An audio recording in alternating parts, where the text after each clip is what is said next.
കർത്താവ് നിങ്ങളോടുകൂടെ, അങ്ങേ ആത്മാവോടും കൂടെ. ലൂക്കായുടെ വിശുദ്ധ സുവിശേഷത്തിൽ നിന്നുള്ള വായന. കർത്താവേ, അങ്ങേക്ക് മഹത്വം. അക്കാലത്ത് ജെറുസലേമിലേക്കുള്ള യാത്രയിൽ യേശു സമരിയായിക്കും ഗലീലയ്ക്കും മധ്യേ കടന്നു പോവുകയായിരുന്നു. അവനൊരു ഗ്രാമത്തിൽ പ്രവേശിച്ചപ്പോൾ അകലെ നിന്നിരുന്ന 10 കുഷ്ഠരോഗികൾ അവനെ കണ്ടു. അവർ സ്വരമുയർത്തി, യേശുവേ, ഗുരു, ഞങ്ങളിൽ കനിയണമേ എന്നപേക്ഷിച്ചു. അവരെ കണ്ടപ്പോൾ അവൻ പറഞ്ഞു, പോയി നിങ്ങളെ തന്നെ പുരോഹിതന്മാർക്ക് കാണിച്ചു കൊടുക്കുവിൻ. പോകും വഴി അവർ സുഖം പ്രാപിച്ചു. അവരിൽ ഒരുവൻ താൻ രോഗവിമുക്തനായി എന്ന് കണ്ട് ഉച്ചത്തിൽ ദൈവത്തെ സ്തുതിച്ചുകൊണ്ട് തിരിച്ചു വന്നു. അവൻ യേശുവിൻ്റെ കാൽക്കൽ സാഷ്ടാംഗം പ്രണമിച്ച് നന്ദി പറഞ്ഞു. അവൻ ഒരു സമരിയാക്കാരനായിരുന്നു. യേശു ചോദിച്ചു, 10 പേരല്ലേ സുഖപ്പെട്ടത്? ബാക്കി 9 പേർ എവിടെ? ഈ വിജാതീയനല്ലാതെ മറ്റാർക്കും തിരിച്ചു വന്ന് ദൈവത്തെ മഹത്വപ്പെടുത്തണം എന്ന് തോന്നിയില്ലേ? അനന്തരം യേശു അവനോട് പറഞ്ഞു, എഴുന്നേറ്റ് പൊയ്ക്കൊള്ളുക, നിന്റെ വിശ്വാസം നിന്നെ രക്ഷിച്ചിരിക്കുന്നു. കർത്താവിൻ്റെ സുവിശേഷം. ക്രിസ്തുവേ, അങ്ങേക്ക് സ്തുതി. മിശിഹായിൽ പ്രിയപ്പെട്ടവരെ, ഇന്ന് സഭാ മാതാവ് നമുക്ക് ധ്യാന വിഷയമായി തന്നിരിക്കുന്നത് 10 കുഷ്ഠരോഗികളുടെ അനുഭവമാണ്.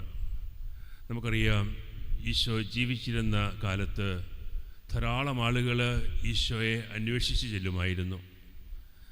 ഓരോരുത്തർക്കും ഓരോ ഉദ്ദേശമായിരുന്നു. ചിലർക്ക് ഭക്ഷണത്തിന് വേണ്ടി അവർക്ക് അപ്പം വേണം, ചിലർക്ക് എന്തെങ്കിലും കാര്യങ്ങൾ സാധിച്ചു കിട്ടുവാൻ വേണ്ടി ഒരു രോഗസൗഖ്യമായിക്കൊള്ളട്ടെ, അല്പം സമാധാനമായിക്കൊള്ളട്ടെ, ഏതെങ്കിലും കാര്യങ്ങൾ സാധിക്കണമെങ്കിൽ അത് കിട്ടുവാൻ അവർ യേശുവിൻ്റെ അടുക്കൽ പോകുമായിരുന്നു. ചുരുക്കം ചിലർ മാത്രമേ യേശുവിനെ അന്വേഷിച്ചു പോവുകയായിരുന്നുള്ളൂ. കൂടുതലും പേർ പോയിരുന്നത് യേശുവിൽ നിന്ന് കിട്ടുന്ന അനുഗ്രഹങ്ങൾ അന്വേഷിച്ചുകൊണ്ടായിരുന്നു.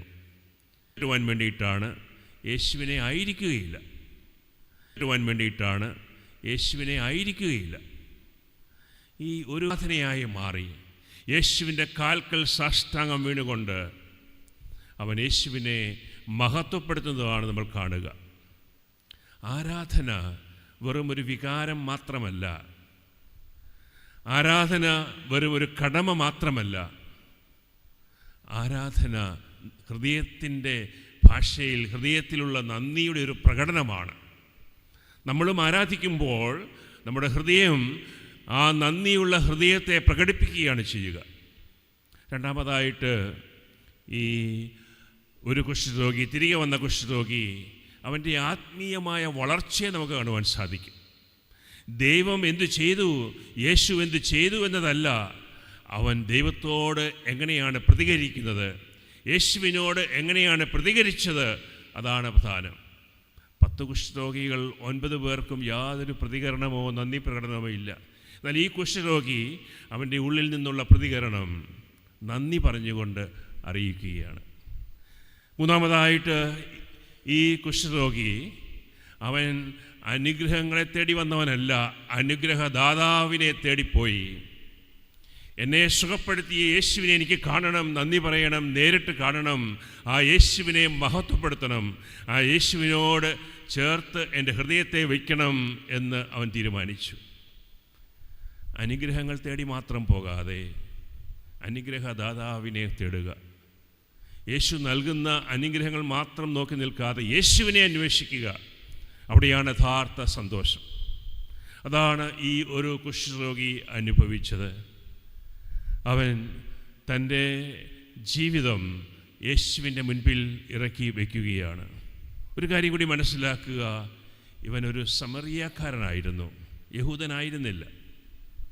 ഇവൻ സമൂഹത്തിൽ അവഗണിക്കപ്പെട്ട വിഭാഗത്തിൽപ്പെട്ടവനായിരുന്നു. സമൂഹത്തിൽ നിന്നും മാറ്റി നിർത്തപ്പെട്ടവനായിരുന്നു. നമുക്കറിയാം, സമറിയാക്കാർ യഹൂദ വംശത്തിൽ നിന്നും മറ്റൊരു വംശത്തിലേക്ക് വിവാഹം കഴിച്ചുമൊക്കെ പോയവർ അവർ തരം താഴ്ത്തപ്പെട്ടവരായിരുന്നു, അവരുടെ ശുദ്ധി നഷ്ടപ്പെട്ടവരായിരുന്നു. യേശു ഈ അതിർവരമ്പുകളെല്ലാം കടന്ന് അവനെ സുഖപ്പെടുത്തുന്നു. മറ്റ് 9 പേരെയും യേശു സുഖപ്പെടുത്തിയെങ്കിലും ഈ ഒരു സമറിയക്കാരന് മാത്രമാണ് ഈശോയെ അന്വേഷിച്ച് വരുവാൻ സാധിച്ചത്. പ്രിയപ്പെട്ടവരെ, നമുക്ക് നമ്മുടെ തന്നെ ജീവിതത്തിലേക്ക് കടന്നു ചെന്ന് നമ്മളെ തന്നെ ഹൃദയങ്ങളെ പരിശോധിക്കാം. നമ്മളുടെ ആരാധന, നമ്മുടെ പ്രാർത്ഥനകൾ എത്രമാത്രം ഹൃദയത്തിൽ നിന്നുമുള്ള നന്ദി പ്രകടിപ്പിക്കുന്ന അനുഭവങ്ങളായിട്ട് നമുക്ക് മാറ്റുവാൻ സാധിക്കുന്നുണ്ട്. എത്രമാത്രം എളിമ യേശുവിൻ്റെ കാൽക്കൽ വീണ് യേശുവിനെ മഹത്വപ്പെടുത്തുവാൻ, യേശു ആരാണെന്ന് തിരിച്ചറിഞ്ഞുകൊണ്ട് യേശുവിനെ വിളിക്കുവാൻ നമുക്കും സാധിക്കണം. അതാണ് ഇന്നത്തെ ജ്ഞാനത്തിൻ്റെ പുസ്തകത്തിൽ നമ്മൾ കേട്ടത്. എളിമ, വിനയമാണ് രക്ഷയുടെ സന്തോഷത്തിലേക്ക് നമ്മളെ നയിക്കുന്നത്. 10 പേർ സൗഖ്യം പ്രാപിച്ചു, എന്നാൽ ഒരാൾക്ക് മാത്രമേ ആ രക്ഷയുടെ സന്തോഷം അനുഭവിക്കുവാൻ സാധിച്ചു. സൗഖ്യം പ്രാപിക്കുക എന്ന് ബൈബിളിൽ പറയുമ്പോൾ അതിന് വേറൊരർത്ഥം കൂടിയുണ്ട്. ശാരീരികമായ സൗഖ്യം മാത്രമല്ല, അവൻ പൂർണ്ണനായി, അവൻ ദൈവത്തോട് ചേർന്ന് നിൽക്കുന്നവനായി, ദൈവത്തോട് അടുത്ത് നിൽക്കുന്നവനായി എന്നാണ് അർത്ഥം. 10 പേരിൽ ഒരാൾക്ക് മാത്രമേ ആ ഭാഗ്യം ലഭിച്ചുള്ളൂ. ശാന്തമായിട്ട് ദൈവത്തോട് ചേർന്ന് നിൽക്കുവാൻ ഉള്ള അനുഭവം. നമുക്കും ദൈവത്തോട് ചേർന്ന് നിൽക്കുന്ന അനുഭവത്തിലേക്ക് വരാം. എളിമയാണ് ദൈവജ്ഞാനത്തിൻ്റെ വാതിൽ എന്ന് ജ്ഞാനത്തിൻ്റെ പുസ്തകത്തിൽ നമ്മൾ കാണുന്നു. എളിമയുള്ളവർക്ക് ദൈവത്തിൻ്റെ സ്വരം കേൾക്കുവാൻ സാധിക്കും. ജ്ഞാനം എന്ന് പറയുന്നത്, ബൈബിളിൽ ജ്ഞാനം, ദൈവജ്ഞാനം എന്ന് പറയുന്നത് വെറും ഒരു അറിവല്ല, മറിച്ച് ദൈവത്തിൻ്റെ ഇഷ്ടം അറിയുവാനുള്ള ഒരു ബോധമാണ്. ദൈവത്തിൻ്റെ ഇഷ്ടം അറിയുവാനുള്ള ഒരവസരമാണ് ജ്ഞാനം. നമുക്കും എളിമയിൽ, വിനയത്തിൽ വളരാം, ദൈവത്തിൻ്റെ സ്വരം കേൾക്കാം, ദൈവത്തെ മഹത്വപ്പെടുത്താം. നമ്മുടെ ജീവിതം ഏതവസ്ഥയിലാണെങ്കിലും അവിടെയെല്ലാം ദൈവത്തിനോടുള്ള നന്ദി പ്രകടിപ്പിക്കുവാൻ, ഓരോ ദിവസവും നന്ദി പ്രകടിപ്പിച്ചുകൊണ്ട് ജീവിക്കാനുമായി നമുക്ക് തീരുമാനിക്കുകയും പ്രാർത്ഥിക്കുകയും ചെയ്യാം.